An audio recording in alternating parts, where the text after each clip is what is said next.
পূর্ব মেদিনীপুর জেলার নন্দীগ্রাম বিধানসভা কেন্দ্রে নিজের বিধানসভা কেন্দ্রে রাজ্যের বিরোধী দলনেতা শুভেন্দু অধিকারী সাংবাদিক সম্মেলন করে বিস্ফোরক মন্তব্য করতে থাকেন। সদস্য শ্রাবণ মণ্ডল, যিনি ভোপাগাছি আইসিডিএস এর সেন্টার শিক্ষিকা, তাকেও বিএলআর করা হয়েছে। আরেকজন পঞ্চায়েত সমিতির যিনি সদস্য রয়েছেন ভারতী মাইতি, বাদুকি পঞ্চায়েত সমিতির সদস্য, তাকেও বিএলআর করা হয়েছে। বিএলও তো করেছে, ইলেকশন কমিশন রিপোর্টও চাইছে, রিপোর্টে বলে দিচ্ছে আমরা তৃণমূল করি না। এখানে লোকালি বিজেপি কমপ্লেন করেছিল নন্দীগ্রামে খোকন সিট, এ পরিচিত তৃণমূলের এখানে একজন কর্মী বা স্থানীয় স্তরের নেতৃত্ব। কিছুদিন আগে সোনাচূড়ার সমবায়ের ভোটে প্রার্থীও ছিল, হেরেছে। এখানকার বিডিওকে দিয়ে রিপোর্ট দিয়েছে ইলেকশন কমিশনে, আমার কাছে রিপোর্টের কপি আছে, বলেছে এ তৃণমূল করে না। এখন বিএলও হতে গিয়ে ঘোষণা করছে আমরা তৃণমূল করি না। নজর আমাদের থাকবে, ব্যবস্থা আমরা নেব, এবং সব হিন্দু বুথে বিএলএ 2 থাকছে, এবং আমি বলেছি সব রাজনৈতিক দলের বিএলএ 2দের সমন্বয় করে করব, এবং বিএলওদের স্পেসও খুব কম। যা ইলেকশন কমিশন করেছে এতে ফাঁক কেটে পালানোর রাস্তা নেই। 50% এসআইআর সাকসেস হলেই তৃণমূল হেরে যাবে। 100% তো এখানে সাকসেস হবে না, সবাই জানে। বিহারে হয়েছিল, তার কারণ রাজ্য সরকার সাহায্য করেছিল। এখানে রাজ্য সরকার বিরোধ করছে, এনআরসি বলছে। রাজ্য সরকার জানে বাংলাদেশি মুসলিমদের নাম বাদ চলে গেলে, মৃত ভোট চলে গেলে ছাপ্পা মারবে। ভূতামোড়ে, গড় চক্রবেড়িয়াতে, রাজারামচকে, কেন্দামারিতে, নীলপুরে ছাপ্পাটা মারবে কে যদি মৃত ভোটগুলো বাদ চলে যায়? একটা বুথে 800 ভোটারের মধ্যে যদি 75টা মৃত থাকে, আর যদি 75টা বাইরে গিয়ে চলে থাকে, 650 ভোটার আসবে। 650 ভোটার তো ভোট দিয়ে দিবে। তাহলে অ্যাবসেন্ট যদি না থাকে মুসলমান বুথে, এখানে 63টা মুসলমান বুথ আছে 288টার মধ্যে। এই 63টা মুসলমান বুথে, যেখানে বিজেপির স্থানীয় স্তরে কর্মী খুব কম, আমাদের যদিও এখানে কিছু মুসলিম কর্মী আছে, আমরা কিছু ভোট 1700 ভোট লোকসভায় পেয়েছি, কিন্তু অন্যান্য জায়গায় তো মুসলিম বুথে বিজেপির কর্মী টর্মী খুব একটা নেই। এখানেও আমরা সব বুথে যে পাই তা নয়। এবারে সেখানে যে ফাঁকা মাঠ থাকে, আর সিপিএম, আইএসএফ, কংগ্রেস এরা লড়তে পারে না। এরা প্রচার টোচারে থাকে, ভাষণ টাষণ দেয়, কিন্তু ভোটের আগের দিন এবং ভোটের দিন এরা মাঠে থাকে না। নয় পুলিশ তাড়া করে বের করে দেয়, আর যদি সকালে ঢোকে এরা মেরে তাড়িয়ে দেয়, বেরিয়ে চলে যায়। জানলা টানলা সব খোলা থাকে।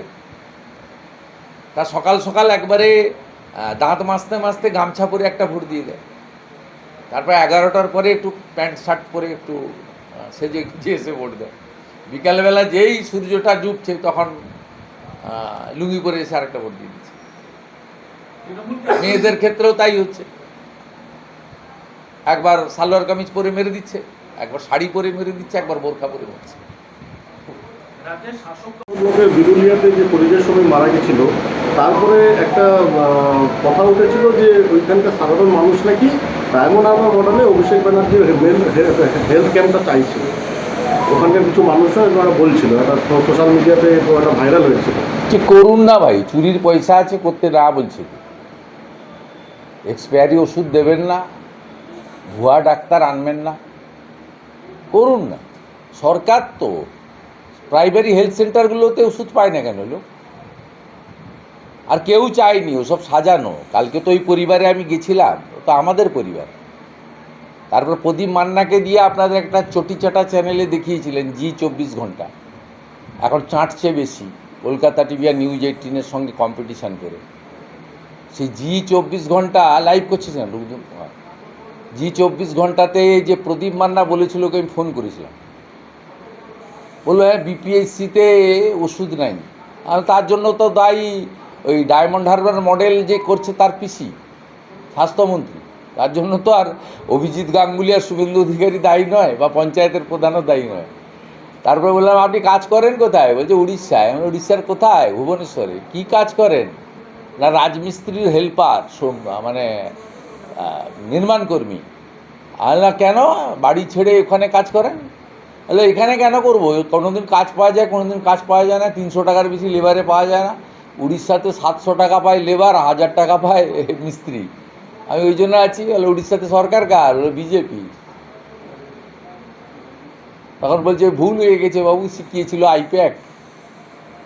আইপ্যাকের লোকরা এসে শিখিয়ে বলেছে, আমরা কোনটা কি বুঝিনি বলে দিয়েছি। আমার সঙ্গে কথা বলে গেছে প্রদীপ মান্না। সেই প্রদীপ মান্নারই আবার একটা তৃণমূলের একটা সোশ্যাল সাইটে তারা আপলোড করেছে, সেখানে বলছে না শুভেন্দু বাবুর সঙ্গে আমার কোনো কথা নেই। হ্যাঁ, শুভঙ্করের ফোন থেকে কথা হয়েছে, হলদিয়া হাইকোর্টে ল ক্লার্ক শুভঙ্করকে জিজ্ঞেস করুন, কথা বলুন। দাদা আরেকটা বিষয় যে এবার এসআইআর শুভঙ্করের কাছে চলে যান, চিল্লগ্রামে বাড়ি, আজকে রোববারও কোর্টে যায়নি আছে। এবার রাজ্যের শাসক দল এসআইআর নিয়ে কি আতঙ্ক না হলে 12টা স্টেটে হচ্ছে, স্ট্যালিন সাহেবের স্টেটেও হচ্ছে, শুধু বিজেপি রুল নয়, নন বিজেপি স্টেটও হচ্ছে। কোথাও হইচই নেই, কোথাও মিছিল নেই, মিটিং নেই, গেল রোগ নেই, একমাত্র এখানে মানে বুঝতে পারছেন, গর্তে কার্বলিক অ্যাসিড দিলে সাপ বেরোয় না। ইলেকশন কমিশন গর্তে কার্বলিক অ্যাসিড দিয়ে দিয়েছে, সাপগুলো এখন বেরোচ্ছে। এটাই তো প্রকৃত দৃশ্য। আমি এর আগে চিন্ময় প্রভুকে অ্যারেস্ট করার সময় হুঁশিয়ারি দিয়েছিলাম 3 দিন হাতে রেখে যে সোমবার থেকে পেট্রোপল বন্ধ করব। নিউ মার্কেট ফাঁকা হয়ে গিয়েছিল। এখনও আপনাকে বলছি, প্রায় 20-25% মুসলিম বাংলাদেশি পালিয়েছে। বর্ডার এলাকার গ্রাম ফাঁকা হয়ে গেছে, নিউ টাউনে কাজের লোকরা নাই, হাওয়া হয়ে গেছে। খোঁজ নেন, বুম ক্যামেরা পাঠান। আজকেও বলছি পালাও, এখনও হাতে 24 ঘন্টা আছে। 4 তারিখের আগে পালাও। 4 তারিখে ফর্ম ডিস্ট্রিবিউশন হওয়ার পরে ফর্ম যখন রিটার্ন আসবে, যে ফর্মগুলো রিটার্ন আসবে না বাংলাদেশি মুসলিম, তাদেরকে তো বিএসএফ ডিপোর্ট করবে, তারা তো অনুপ্রবেশকারী। অতএব পালিয়ে যান, আর হিন্দুদের কিচ্ছু চিন্তা করতে হবে না। সিএতে অ্যাপ্লাই করুন, বাকিটা আমরা বুঝে নেব। তারপরেও যদি 2-4 হাজার হিন্দুর কোনো সমস্যা থাকে, আমরা আছি, আমরা কাজ করছি। আমাদের বড় টিম কাল সিআইতে যাচ্ছে, আমি নিজে পরশুদিন সিইও অফিসে যাব। আমরা সব নজর রেখেছি, আপনাদের সমস্ত হিন্দু শরণার্থীদের প্রোটেকশান দেব, আমরা একদম গুনে দেব। তারপরেও যদি 5 জনও বাকি থাকে, আপনারা আপিলে যাবেন সিইও অফিসে, ইলেকশন কমিশনে, যা করার আমরা করব। আমরা একদম আগামী 1 মাস আমাদের নর্মাল পলিটিক্যাল ডিউটি, আমাদের জনপ্রতিনিধির কাজের সাথে আমরা এটাকে নিয়ে সুন্দরভাবে মনিটরিং করব এবং প্রত্যেকটা জেনুইন ভোটারকে প্রোটেকশান দেব। সে ভারতীয়, যারা হিন্দু হতে পারে, মুসলিম হতে পারে, আর বাংলাদেশ থেকে আসা হিন্দু শরণার্থীদের ফুল প্রোটেকশান দেব। কাটোয়ার 258 ছিলেন কিরণচন্দ্র ঘোষ, তিনি তৃণমূলের বুথ সভাপতি ছিলেন। বিজেপি তরফ থেকে অভিযোগ করার জন্য অবশেষে তাকে সরিয়ে দেওয়া হয়, তার জায়গায় নতুন বিএলও নিযুক্ত হয়। আবার একটা ভালো নিয়ম মেনেই চলা ভালো, শুধু তৃণমূলের নয়, যদি অন্য দলেরও কোনো কার্যকর্তা পঞ্চায়েত মেম্বার থাকে, তারও নিজে থেকে ছেড়ে দেওয়া উচিত। সেটা যদি বিজেপিরও 2-5 জন থেকে থাকে, এত নাম তো 80,500 প্রত্যেকের মুখস্থ নেই।